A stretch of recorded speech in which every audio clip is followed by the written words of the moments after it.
see him, you don't think Steroids. that guy's definitely, roid rage. And so he saw all that in Bret Hart. So during the 90s, Vince makes Bret a really big star. He's got it! He's done it! We got a new champion! The new face of the company. I mean, he was on The Simpsons. He was a really, really big star. You know, there are people who criticize Bret for saying he wasn't that fun or he took himself too seriously, but he was a serious worker. He took wrestling very seriously. I found myself really fighting hard to actually survive and come out of the wrestling profession someday as a success rather than a wrestling tragedy, which is what so many of them turn out. Okay, so fast forward to 1995, 1996. At the time, a major rivalry was starting between the WWF That is Vince McMahon's company. and the WCW, which was Ted Turner's company. Ted Turner, multi-cajillionaire. And one of his big tactics is, I'm just going to start buying all of the wrestlers from the WWF, from Vince McMahon's organization. So he's offering them more money, he's offering them longer contracts. He was just like flooding it with money to steal all the stars from WWF. And then in late 1996, Bret got an offer Turner really went in for the kill. from WCW that was huge. $2.8 million. I mean, you have to show some common sense now. And first of all, you have to do what's right for your family. But I mean, how much money do you need sometimes?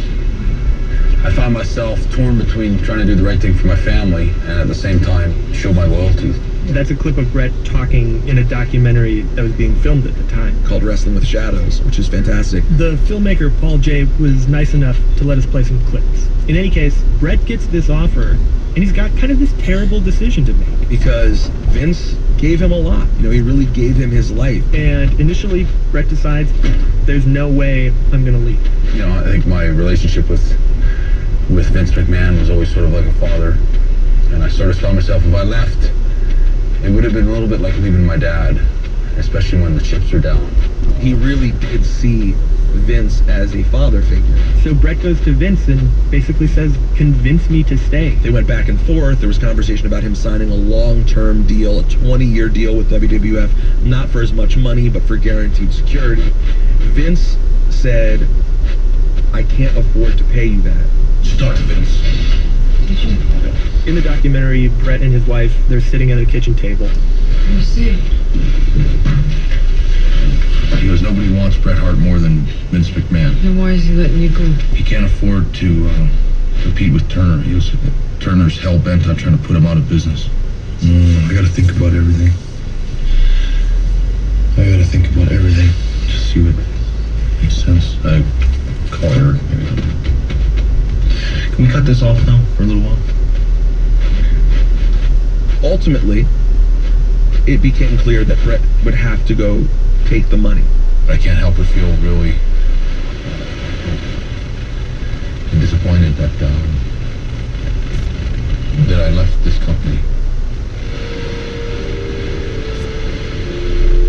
So this really gets to the heart of it. Once Bret decides he's going to leave, they have to figure out how.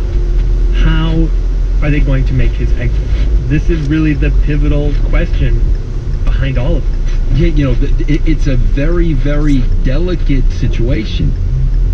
That's Vince Russo, and this was sort of his problem to solve, because he worked for Vince McMahon. You know, you could say I was his right-hand man because I was writing the show. He was part of the team that scripted who would win, who would lose, how it would happen. You know, I mean, I was, you know, literally putting the show on paper, you know, once a week. Wait, why is this a hard question? I mean, can you just pick up and leave? Well, because he's the champion. He has the belt. The physical belt, the giant golden, like, belt buckle thing. And that belt is the symbol of the company. And everybody in it, everybody working behind the scenes, everybody who was trying to support their family, that belt was a representation of all that. The worst thing that could happen is your champion walking away with the belt. Showing up to the new company, holding up the championship from the old company. Where they could just defile it if they wanted to. That was not an option for Vince McMahon.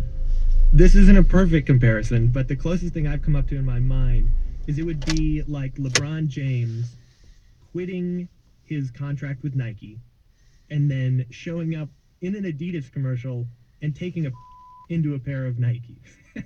So, you know, Vince, at the end of the day, he just had to get that belt off of Bret.